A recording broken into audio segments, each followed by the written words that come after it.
Bienvenidos, estamos nuevamente aquí en este podcast de nuestro proyecto One Stop Shop Chile, una iniciativa impulsada por Odeco con el apoyo de Consumer International, y una vez más estamos con un gran invitado. Como ustedes saben, en esta serie nosotros estamos ahondando en las variedades que ofrece la materia energética de Chile, y en especial nos interesan las energías domiciliarias, que es el fondo de este proyecto. Hoy queremos mirar este proceso desde una dimensión distinta. Vamos a hablar de temas un poco más regulatorios porque estamos con un especialista en el tema. Nos acompaña hoy día Rodrigo Castillo. Él es abogado de la Universidad de Chile, académico, especialista en regulación económica, energía, servicios públicos, y tiene una trayectoria larguísima en la industria de la energía en Chile. Rodrigo, muchas gracias por acompañarnos hoy día. Por la invitación.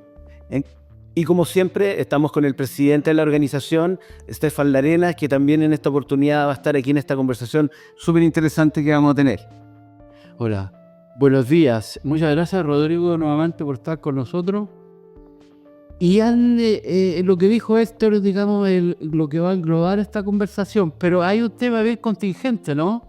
Que es el tema de las tarifas eléctricas y un proyecto de ley que fue express, muy rápidamente aprobado. ¿En qué consiste? ¿Lo podrías contar? Muy bien, voy a intentar hacerlo en breve porque el proyecto de ley tiene un núcleo, digamos, es decir, el objetivo fundamental del proyecto de ley, aun cuando tiene algunos otros elementos que fueron entrando en el camino. Pero en lo sustancial, probablemente muchos de ustedes habrán visto en la prensa, etcétera, que al igual como se produjo hasta el año pasado una acumulación de deuda desde las casas con las empresas generadoras, que llegó en su momento a los 6.000 millones de dólares, y que implicó igualmente la necesidad de dictar ya no uno, sino varios proyectos de ley en el tiempo para poder de algún modo organizar la manera de pagar esta deuda con una afectación lo más leve posible, aun cuando ha habido afectación, sin duda, lo más leve posible a los bolsillos de las personas,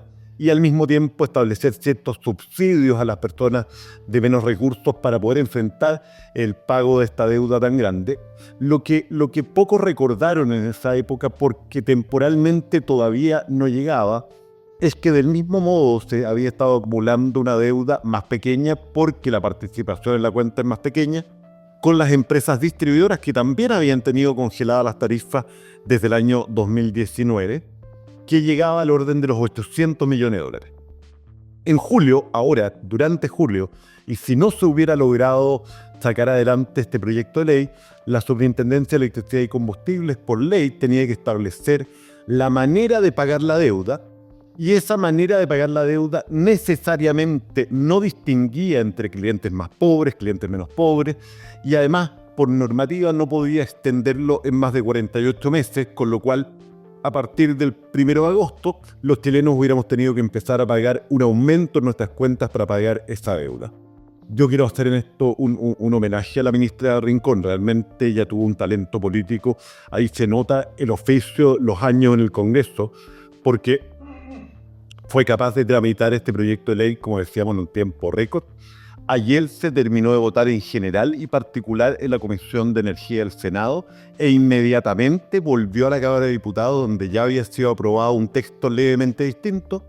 Se aprobaron todos los cambios del Senado en muy poco tiempo y fue aprobado por una mayoría bien importante en la Cámara de Diputados. Creo que hubo 5 votos en contra. Por lo tanto, ayer quedó listo para hacer ley. ¿Qué significa este proyecto de ley en la práctica? Significa que esta deuda que se había acumulado, en primer lugar, no se empieza a pagar sino hasta el año 2028. ¿Por qué hasta el año 2028? Esto fue bien inteligente. Porque esa es la fecha en la que se termina de pagar la deuda anterior, para que no se mezclen. Y al mismo tiempo establece un mecanismo de subsidios hasta el año 2027 para los clientes de menores recursos. Además tiene otros temas que son más técnicos, que más bien se aprovechó este proyecto de ley para mejorar. Yo hubiera querido, más bien no es que hubiera querido, creo que para el apuro que habíamos, el problema es que si no sabía en julio, ya el 1 de agosto había que empezar a cobrar, digamos. Yo creo que todavía quedan muchos temas pendientes a nivel legislativo. La propia ministra lo dijo ayer, en el Senado usted dijo. Probablemente superado esta urgencia, esta emergencia, tendremos que volver a hablar de temas en los que probablemente nos vamos a meter hoy día y que tienen que ver ya con aspectos más estructurales de cómo lograr que los beneficios de un país tan rico de energías renovables como Chile empiecen a ser vistos realmente por los ciudadanos. Es que solamente para terminar, perdón, Héctor, esto significa que la cuenta para las personas, los consumidores, digamos, tanto de diferentes niveles de ingresos, ¿va a subir o no va a subir ahora a partir de...? No va a subir. No, a ver, déjenme ser muy preciso. En Chile cada 6 meses se recalculan las tarifas. Yo no he hecho los cálculos de si en el próximo decreto, que no es ahora, toca como en noviembre y diciembre, va a haber algún alza producto de otras cosas. Con motivo del pago de la deuda con las empresas distribuidoras que habría comenzado en agosto y que habría implicado un aumento de tarifa por este concepto, no va a haber. Acaba de haber uno en junio por otros temas. Para que después no digan, oye, el entrevistado dijo que no iban a subir las cuentas. No, por este concepto. Ya, de acuerdo, por este concepto. Entonces, chutea para el 28. Al 28. Que es cuando, insisto, se ha terminado de pagar lo más sustantivo de la deuda anterior para que no se junten ambas temporalmente.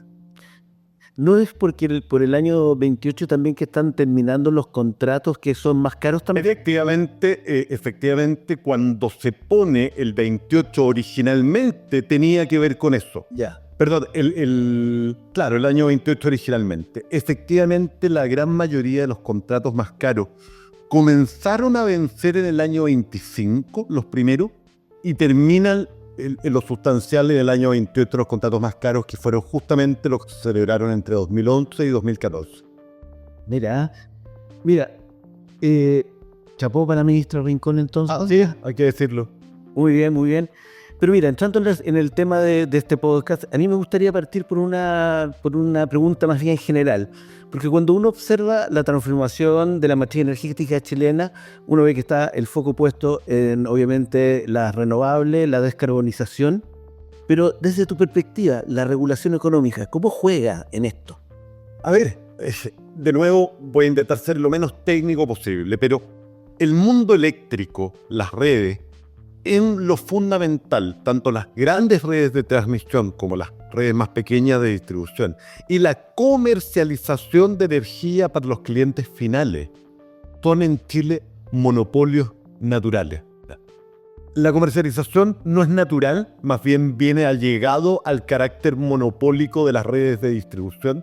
Hay países del mundo en que la comercialización, incluso para clientes pequeños, como en Europa, en muchos países del mundo, es libre, es decir, cualquiera puede participar usando las redes de las empresas distribuidoras, lo que se llamó el multicarrier eléctrico en un proyecto de ley del presidente Piñera.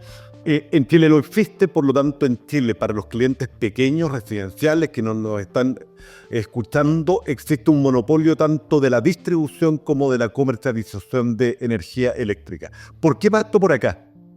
Porque cuando estamos frente a monopolios, todas las decisiones que en un mercado abierto, competitivo, toma el mercado, cuánto produzco, con qué calidad produzco, cuánto cobro, a dónde llego con mi servicio, a dónde no llego.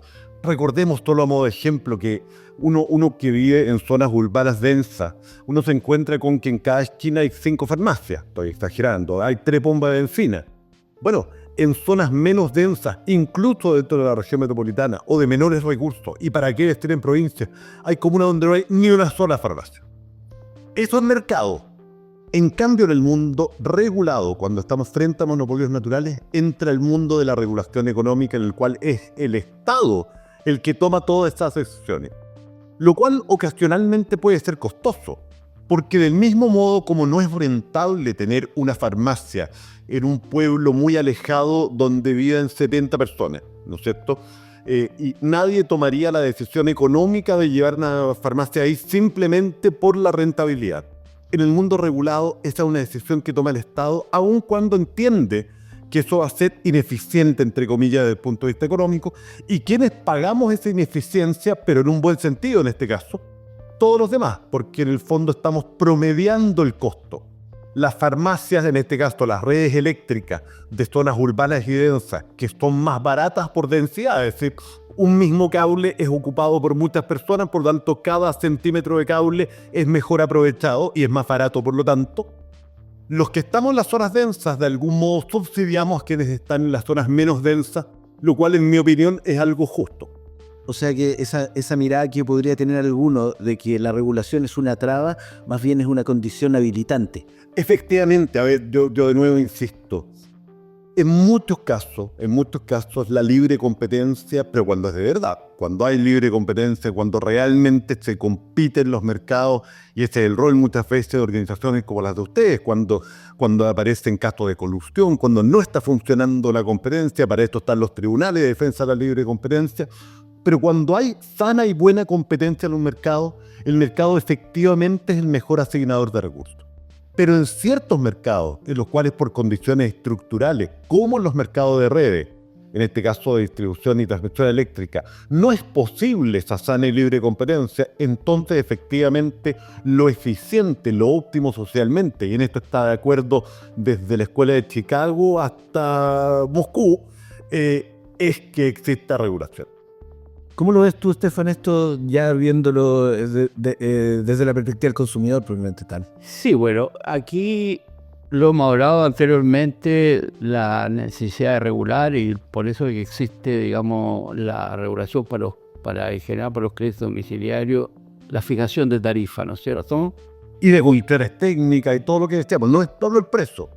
No solamente el precio, pero yo quería, a propósito de lo que tú dijiste del monopolio natural, que es lo que se ha discutido por lo menos en los últimos 20 años. ¿Ah? O más tal vez. O más. Monopolio natural, cuando tú mismo tomaste el ejemplo de otros países, o por ejemplo Europa, donde la comercialización es libre entre comillas, porque al final tú igual, o sea, el usuario puede elegir qué empresa, puede ser Enel, puede ser CGE, puede ser, no sé, X empresa que te dé la electricidad. Y el usuario, la experiencia que yo conozco mejor a países del norte, digo, el usuario elige, por ejemplo, lo que tenga una energía más verde. Efectivamente. Y paga a lo mejor, no sé, $0.50, $1 más, pero él fomenta lo que le quiere fomentarlo. Y luego, si no le interesa, porque resulta que esa empresa dejó de ser verde, se cambia. Tal cual. Entonces, esto está relacionado un poco también con cómo a lo que tenemos que llegar con el tema de la materia energética y cómo funciona nuestra energía verde acá. El punto es, ¿por qué no tenemos nosotros, por qué tenemos un monopolio natural? A ver, históricamente, la mayoría de los países que privatizaron sus redes eléctricas de distribución, que en la práctica, en el día de hoy, son prácticamente todos los países modernos del mundo, era muy difícil imaginar que iban a haber fuentes alternativas de energía que hicieran posible o atractivo el que pudiera haber un mercado dinámico y competitivo de venta directa a los clientes. En segundo lugar, la manera de llegar a los clientes, imaginémonos en los años 70, 80, incluso en los 90, era muy compleja. ¿Cómo se iba a enterar el cliente de que tenía alternativas? En fin. Eso empieza a cambiar muy drásticamente desde finales de los 90 y ya entrado los 2000 con la Internet. Es decir, evidentemente la manera como nos relacionamos con los clientes en el mundo entero es muy distinta desde que aparece el Internet, especialmente de banda ancha. Y es ahí cuando la mayoría de los países empiezan a preguntarse si tiene sentido mantener este monopolio de la comercialización en los propietarios de las redes de distribución. Y muchos países del mundo han ido transitando hacia una comercialización amplia. En Chile hay dos motivos por los cuales esto ha sido complejo.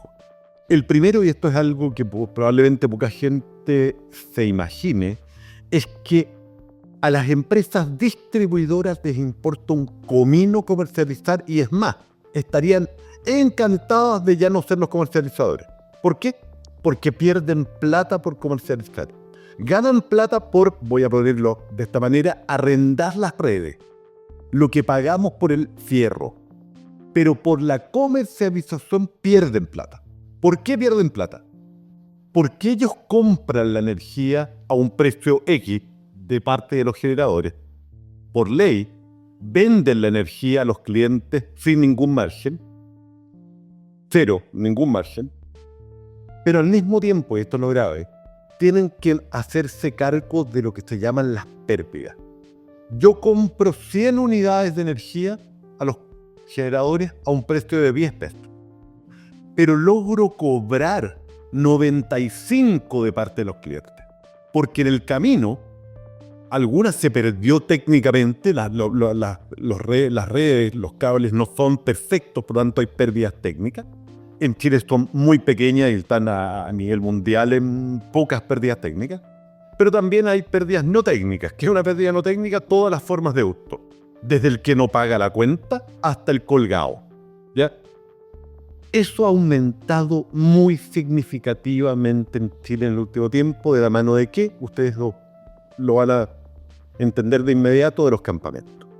La cantidad de gente que hoy día vive en zonas que no son formales y por lo tanto no tienen redes eléctricas formales y por lo tanto la única manera que tienen es colgándose, ha aumentado muy significativamente en Chile. Esto además llegó a un pic en época de pandemia, en el cual ustedes recordarán que no solo se congelaron las tarifas, sino que además se prohibió el corte de suministro. Por lo tanto, la cantidad de gente que dejó de pagar fue mucha por razones naturales. Pero la tarifa regulada en Chile le paga a una empresa teórica eficiente que se llama la empresa modelo. Y la empresa modelo no vive ninguna de estas coyunturas. Por lo tanto, las pérdidas de la empresa modelo son como del 1,5%. En cambio, las pérdidas reales son como del 5%. Esa diferencia que la tiene que absorber la distribuidora es carísima.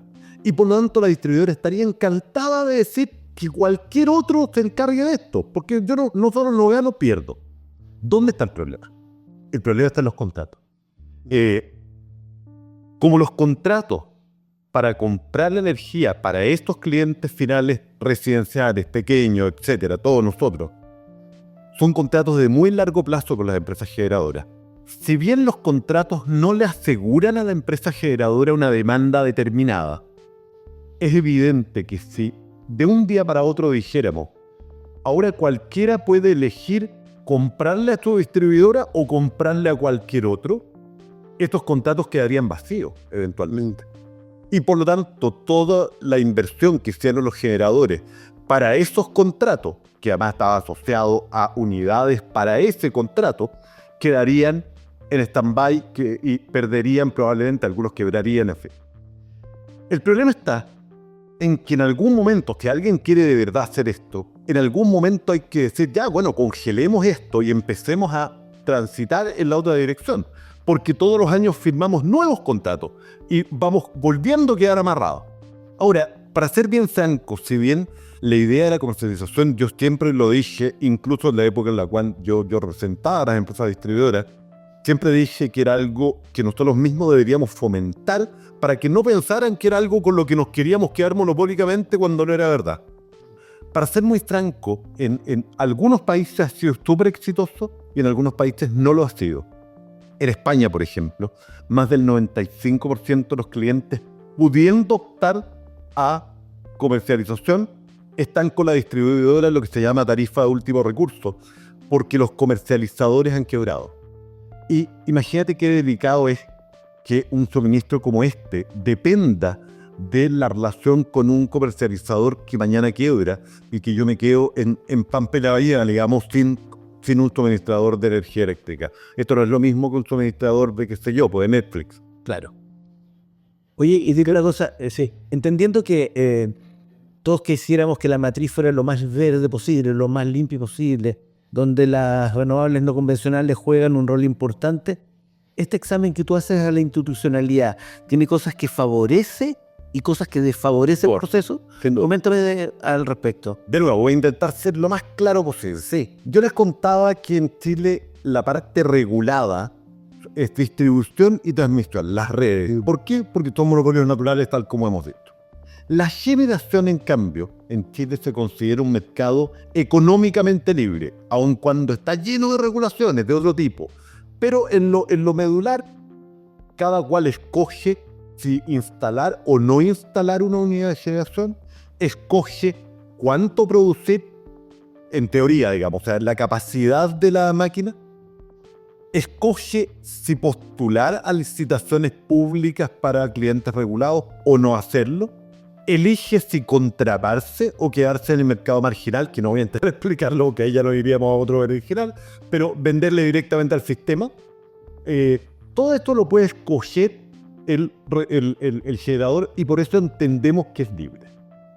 Hay toda una coordinación que no tiene que ver, por lo tanto, con regulación económica propiamente tal, del despacho, la coordinación, todo lo que hace el Coordinador Eléctrico Nacional, en fin, que es otro mundo, pero en lo económico es libre. Sin embargo, y esto lo aprendimos directamente justamente con las reformas que impulsó el exministro Pacheco, cuando más de la mitad o del orden de la mitad de la demanda total de energía viene de los clientes regulados y las reglas para comprar energía en licitaciones son totalmente reguladas, coordinadas y organizadas por la Comisión Nacional de Energía, que es quien redacta las bases. En la práctica, la empresa distribuidora firma el cheque, pero toda la decisión es estatal. La manera como el Estado compra o produce las compras de energía determina completamente qué energía es la que se va a fomentar y cuál no. Y por lo tanto, más o menos desde el año 2015 en Chile hemos tenido una serie de políticas destinadas a fomentar que las energías que finalmente se compren para los clientes regulados sean cada vez más verdes. Entonces, eso es un aspecto. El segundo aspecto que en Chile fomentó mucho el desarrollo de energías renovables fue un cambio en la ley de transmisión. De nuevo, el segmento regulado donde el Estado puede intervenir afecta completamente el mercado no regulado, que es el de la generación, y que tiene que ver con quién paga por las líneas de transmisión. Originalmente, y hasta el año 2016-2017, lo pagaba en un 80% el propio generador. Por lo tanto, si ese propio generador no tenía la plata o no tenía la certeza de la demanda, en fin, no iba a ir porque el generador tenía que ir a la comisión y decir, ya, yo garantizo con una boleta de garantía que voy a construir esa central y que voy a pagar el 80% de la línea que usted me construya o que usted ordene construir para evacuar la energía de esa central que yo voy a construir. Eso estaba implicando que en la práctica la zona geográfica de nuestro país, especialmente el norte, donde tenemos la mayor cantidad de recursos renovables para producir, no se estuviera produciendo realmente una explosión de oferta. Esto cambió y hemos tenido una explosión de oferta de energías renovables en el norte de Chile. Pero la construcción efectiva de estas líneas de transmisión que prometimos en la práctica no ha ido a la velocidad que se esperaba y es el motivo por el cual, como ustedes saben, si bien en Chile, esto es súper importante decirlo, hace por lo menos 15 años que no entra evaluación ambiental siquiera ningún proyecto de energía, de generación energética que no sea renovable, salvo centrales de respaldo, pero en lo medular es todo renovable. Todo lo que estamos construyendo hoy día es renovable o almacenamiento. Todavía la capacidad que tenemos de aprovechar esta energía renovable es muy limitada. Esto está mejorando de dos modos. En primer lugar, con la construcción de la línea de Quimalo-Aguirre, que una vez que esté disponible va a permitir evacuar mucha más energía de la que estamos evacuando desde el norte de Chile. Y el segundo, más importante en el corto y mediano plazo, la baja en el precio de las baterías que permiten almacenar energía y por lo tanto tener un uso más efectivo de la energía que es abundante durante el día, porque es cuando tenemos más sol, que es la principal fuente de energía renovable en Chile. Es abundante el día. Estábamos teniendo que botar esa energía muchas veces porque sobraba, porque no podíamos traerla a los puntos de mayor consumo, poder guardarla para la noche, tener por lo tanto capacidad de regulación, se llama de 5 o 6 horas, y por lo tanto poder en las horas en las cuales las líneas estaban más desocupadas, traerla para los consumos nocturnos en el resto del país. ¿Qué falta para fomentar las energías renovables? te diría que hay básicamente dos temas. El primero es que creo que hemos sido todavía bastante conservadores en el diseño de nuevas líneas de transmisión. Creo que no hemos cumplido la promesa de la ley del año 16. En segundo lugar, probablemente falta una serie de modernizaciones del mercado del almacenamiento. Pero en tercer lugar, probablemente lo más necesario es eliminar algunas distorsiones que hoy día tiene el mercado y que tal vez en otro bloque podemos explicar que hacen que hoy día los propietarios de las empresas de energía renovable estén teniendo que subsidiar de un modo u otro a propietarios de otro tipo de tecnología, especialmente térmicas y los famosos PMGD que lo hemos hablado en el pasado y que le están implicando probablemente a las empresas renovables más eficientes, que son las que hacen ofertas de contrato y por lo tanto bajan los precios. Les están implicando sobrecostos del orden del 20-30% o más. Así. Claro, porque cuando uno tiene la posibilidad de conversar con extranjeros, cuando uno está en el extranjero o cuando está en estos foros, paneles, siempre se observa a Chile como un país rico no como energía renovable, sal, eólica, solar. Entonces la pregunta es, cuando consumidores, ¿y usted tiene en su casa esto? ¿Cómo hacerlo para que usted tenga? Si tienen tanta, ¿cómo no puede acceder a esto? No, es que estamos instalando paneles solares donde hay mayor oferta que hace 5 años, es cierto. Pero, de igual manera, porque eso es sabido, los temas de la deuda con la empresa y eso, de igual manera, no es algo tan común como en lugares donde el sol sale de vez en cuando. Muy cierto, y yo después voy a explicar. Claro, el sol sale de vez en cuando. Entonces tú apuntaste a temas estructurales, ¿no es cierto? O sea, el subsidio, o sea, cómo esa energía se pierde. De acuerdo. Déjame comentar por qué yo creo que en Chile no hemos tenido un desarrollo de techos solares, especialmente solares, domiciliarios al nivel que uno ve en países como Alemania, que como hemos comentado, se parecen más a Punta Arenas, como habíamos visto, en su prima y en su capacidad de radiación que el centro-norte de Chile, digamos. En mi opinión y por la experiencia que yo he tenido, los problemas son de dos tipos. El primero y más relevante es de carácter financiero.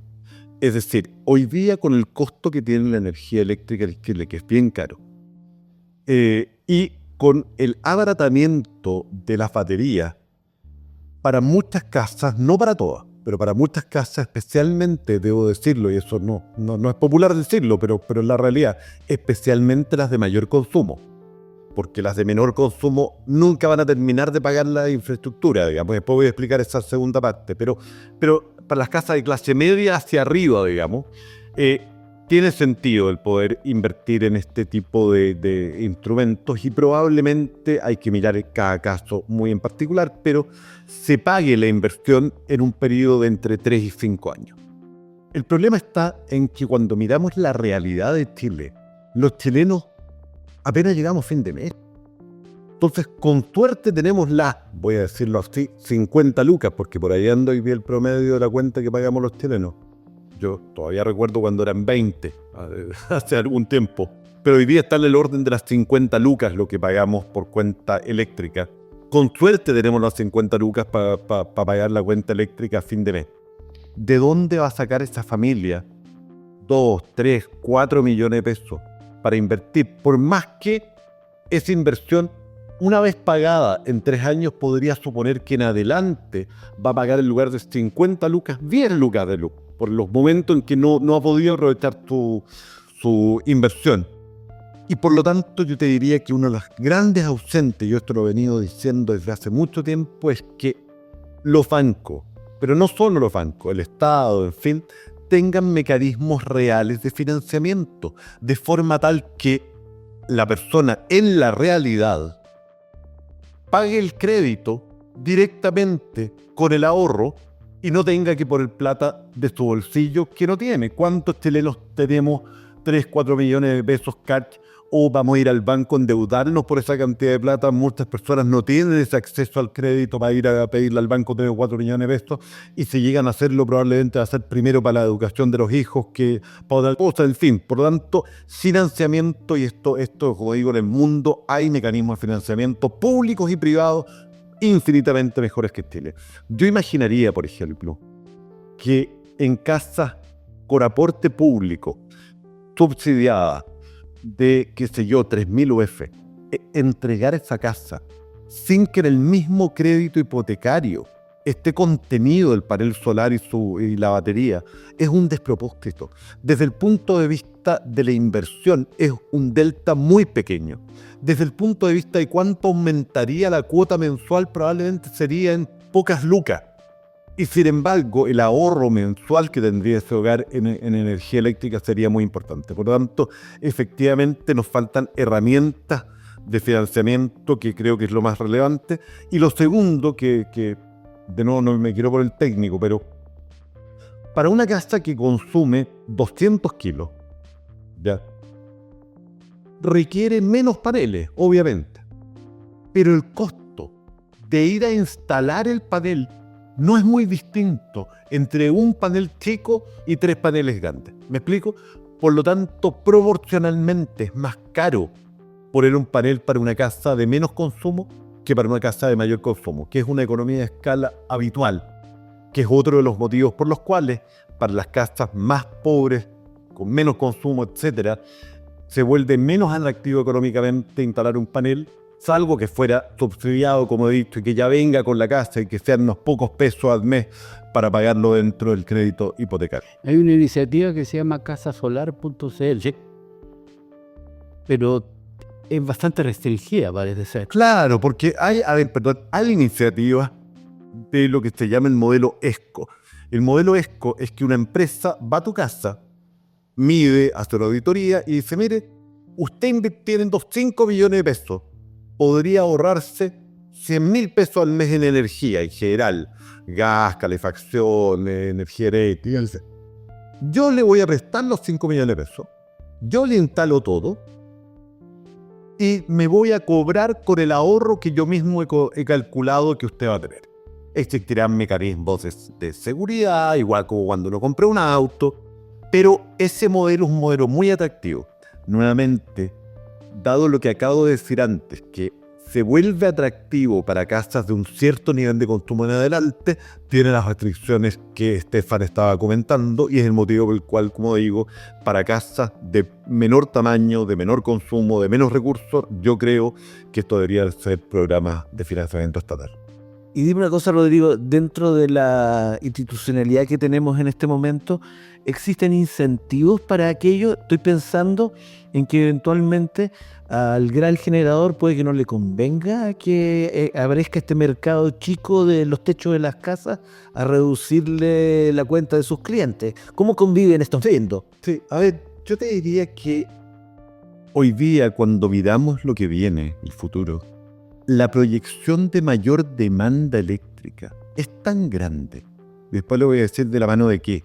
Es tan grande que yo no imaginaría que para los actuales generadores o futuros generadores sea un motivo de preocupación demasiado grande el que parte de los consumos residenciales puedan ir hacia mecanismos de autogeneración y autoconsumo. Y este es un tema bien interesante porque también tiene mucho que ver con lo que hablábamos antes de los vertimientos de energías renovables, que es uno de los grandes karmas que tiene las energías renovables hoy día en Chile y en el mundo también, ¿eh? Hay que ser justos. Hay dos y medio, voy a decirlo así, grandes motores de un futuro crecimiento en el consumo de energía eléctrica en todos los países del mundo, pero en Chile también. Electrificación de la movilidad, es decir, hoy día cuando uno mira la oferta de autos eléctricos, cada vez más están cerca de un auto de combustión interna. De hecho, en mi casa los 2 autos, uno es totalmente eléctrico y el otro es híbrido enchufable. Hicimos las cuentas en familia y daban, especialmente después de los últimos aumentos en el precio de los combustibles, de nuevo nosotros tuvimos la posibilidad de hacer esta inversión, gastar un poco más en el auto, con la expectativa de recuperar esa inversión en un periodo de corto tiempo, con el menor consumo de combustible. Pero la movilidad eléctrica, los autos eléctricos, las motos eléctricas, etcétera, han llegado para quedarse, cada vez se están vendiendo más, y eso va a implicar un aumento en la demanda de electricidad muy, muy importante. En segundo lugar, están los famosos data centers, inteligencia artificial, etcétera, que ahí yo quiero hacer una aclaración porque yo he escuchado mucha preocupación respecto de este tema, probablemente producto de cosas que han ocurrido en Estados Unidos. Ustedes recordarán que en Estados Unidos hay un montón de protestas en contra de los data centers, que el propio presidente Trump dictó una orden ejecutiva para impedir que el sobrecosto que tenía para las personas la instalación de los consumos de los data centers afectara las tarifas eléctricas.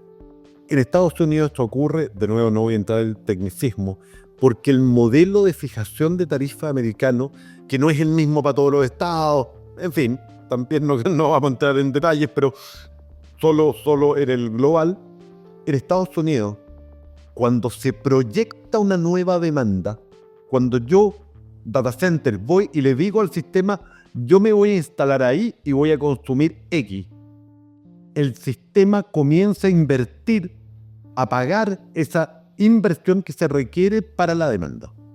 Pero esa demanda va a existir en la realidad varios años después, pues. Claro.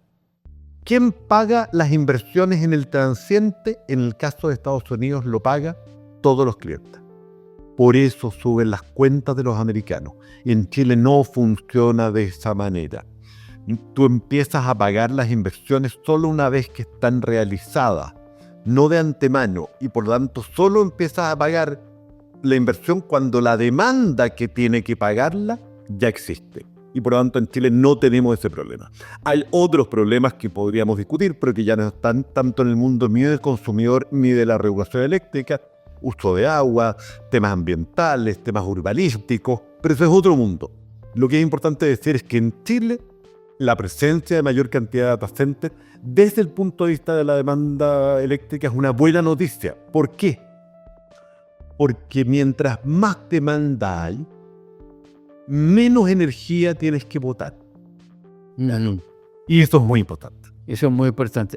Perdón, Héctor, solamente, ya que estamos en un programa de consumidores, tú dijiste algo que al pasar, pero es re importante. ¿Cómo funciona ese sistema de crédito para eso que dijiste que eso, ¿cómo se llama? ESCO. EETTO. De hecho, le recomiendo alguna vez invitar a Mónica Gasmuri, que es la directora de la Asociación Chilena de ESCO.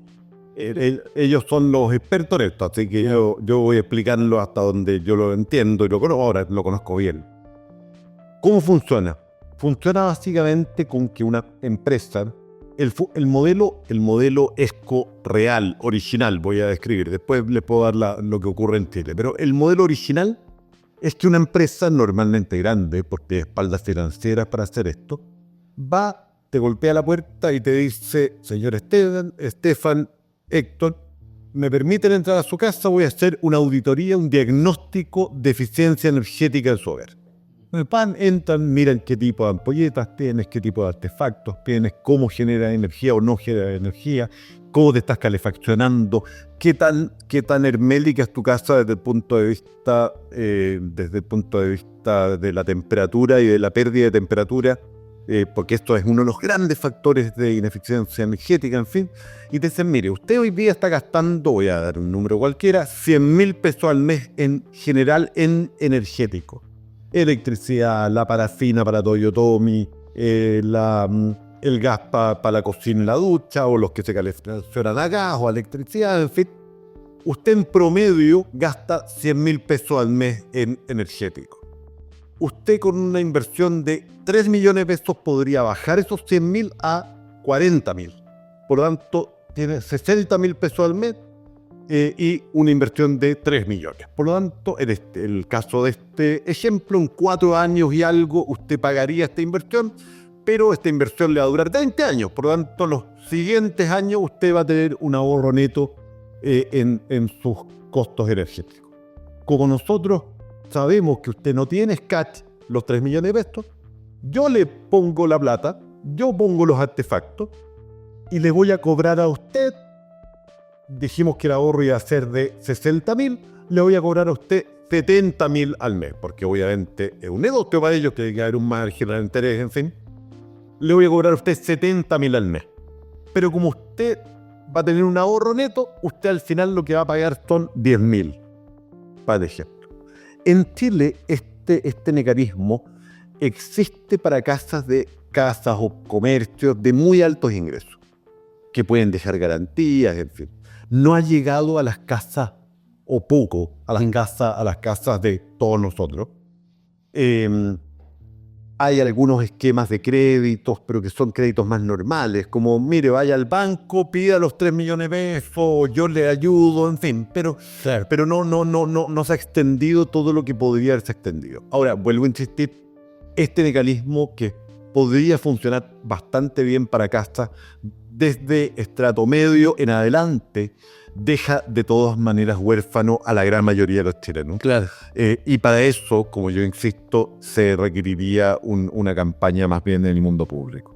Eso es muy importante, justamente por eso te hacía la pregunta, porque entiendo que de medio hacia arriba, pero bueno, tenemos una población, no vamos a repetir eso, que es una población que con 50 lucas, digamos, vamos a decir, se la arregla a fin de mes.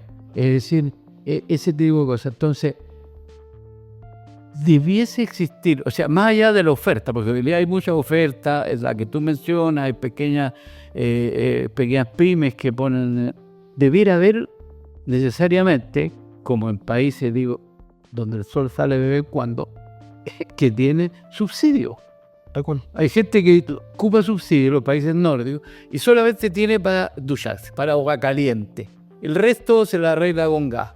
Pero, es decir, pero el Estado le ha subsidiado eso. Tengo un matiz al respecto. A ver, dale.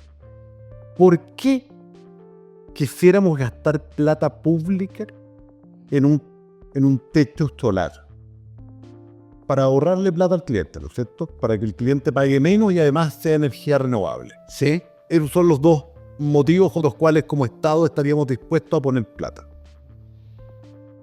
En ese caso, lo que tenemos que calcular realmente es dónde está mejor invertida la plata. Si en subsidiar el techo o eventualmente en subsidiar el almacenamiento de la gran energía. No estoy diciendo que lo uno o lo otro, porque yo no he hecho los números, pero es una pregunta que nos tenemos que hacer, porque efectivamente ninguna de estas soluciones es buena en sí misma. No es que por ser domiciliario y ser renovable en sí mismo va a ser la solución más costo efectiva. Es bien probable que la respuesta sea depende de dónde vivas y cuál sea tu realidad de consumo. Es muy probable que en zonas, por ejemplo, de Santiago al norte, tenga todo el sentido y sea la solución más costo efectiva, y que en cambio en zonas más al sur ya deje de serlo. O puede que en zonas más rurales, las cuales el costo de la energía eléctrica es naturalmente más alto porque es más caro llegar con energía eléctrica a zonas más rurales, tenga más sentido que en zonas más urbanas. Entonces efectivamente hay que hacer los números. Ahora, lo que sí, yo lo he dicho siempre, si tomamos la decisión de hacer esto, la herramienta de ocupar lo que ya hacemos hoy día en materia de subsidios a la vivienda, tanto a la construcción de viviendas nuevas como a la reparación de viviendas, etc., sería tan natural, tan fácil, que inmediatamente viniera por la posibilidad, si el cliente así lo quiere, el usuario, el comprador así lo quiere, de que le pusieran directamente los paneles solares y el sobrecosto sería muy pequeño en el horizonte de, digamos, 20, 25 años un crédito hipotecario. Eso, para todas las nuevas viviendas podría ser un mecanismo excelente. Digamos que, Héctor, para ir más o menos cerrando toda la conversación, que es evidente que da para mucho más porque hemos tomado no sé cuántos temas, pero lo que nos interesa como organización de consumidores es estimular, mira, estoy hablando muy en general, ¿no? Estimular que las personas consideren internalicen de que la energía verde no es solamente ser amable con el planeta o con el país en este caso, sino que tu bolsillo. Así. Eso lo para tu bolsillo. Para tu bolsillo. O sea, ahora, si tu bolsillo recién va a tener Un alivio. un alivio en 4 años, es decir, por eso que es importante lo que tú explicas en términos de que las nuevas viviendas o cómo hacerlo por las viviendas que ya existen, en la medida que lo que nos interesa es fomentar esto, que el consumidor vea que también hay a tu bolsillo hay Un alivio, sí, un alivio, un beneficio real, tangible, de corto plazo. Porque, insisto, quienes podemos permitirnos, yo tengo en mi casa paneles, tengo bomba de calor, tengo autos eléctricos, porque hay que decirlo, soy un privilegiado, una no soy profesional, ni mujeres médicos, hemos tenido la posibilidad de poder invertir tanto en ahorros para nuestra casa como en el medio ambiente. Pero es evidente que esa no es la realidad de todos nosotros. Entonces el desafío, como en muchas otras unidades económicas del país, está en el tema del acceso. Sin duda. Y cómo el tema regulatorio puede ayudar, cómo la institucionalidad puede ayudar, porque finalmente yo te quería, solamente para que la gente que nos está mirando sepa, los clientes regulados, ¿cuánto consumimos de lo que se produce en Chile? Buena pregunta. Más o menos la mitad. Depende por región, pero en promedio, más o menos la mitad de toda la energía que se produce en Chile es consumida por clientes regulados, y los clientes regulados se definen en Chile como todos aquellos que no son libres. Y para que se entienda, son clientes libres o pueden ser clientes libres en Chile los clientes hoy día, porque esto ha ido variando en el tiempo, que tienen una capacidad instalada de 300 kilos o más.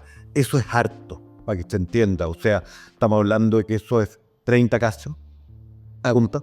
Un negocio de... Pero no pequeño. No pequeño. No pequeño. Y lo otro es también para cerrar esto, el tema de tú dijiste que nos falta mucha inversión porque en infraestructura. Esto es misión. Que canalice, ¿vale? Una inversión que se está haciendo. ¿En cuánto tiempo tú crees que esto tomaría de acuerdo? En promedio, desde el momento en que comienza a planificarse una línea grande de transmisión hasta que es puesta en servicio, como mínimo, estamos hablando de 10 años, y en la práctica, más bien cerca de 15. Para tener toda esa energía que está almacenando, que pueda... Para poder llevarla desde las zonas de mayor capacidad de generación renovable hacia la zona de mayor consumo, porque en Chile nuestra mayor capacidad para generar energía con energías renovables está en los extremos del país, y en cambio, como todos sabemos, la mayor cantidad de población y de consumo está en el centro del centro, exactamente. Bueno, este ha sido, yo creo, uno de los capítulos más interesantes de esta temporada. Te queremos agradecer, Rodrigo, el tiempo que te diste para estar con nosotros. One Stop Shop es un proyecto que cuenta con el apoyo de Consumer International. Nosotros estamos realizando una temporada de podcast para poder avanzar y dar a conocer lo que es la energía domiciliaria. Y bueno, ustedes saben, tenemos otros capítulos más por delante con personas tan interesantes como Rodrigo, así que los esperamos para que nos acompañen en un próximo episodio de esta serie de podcast.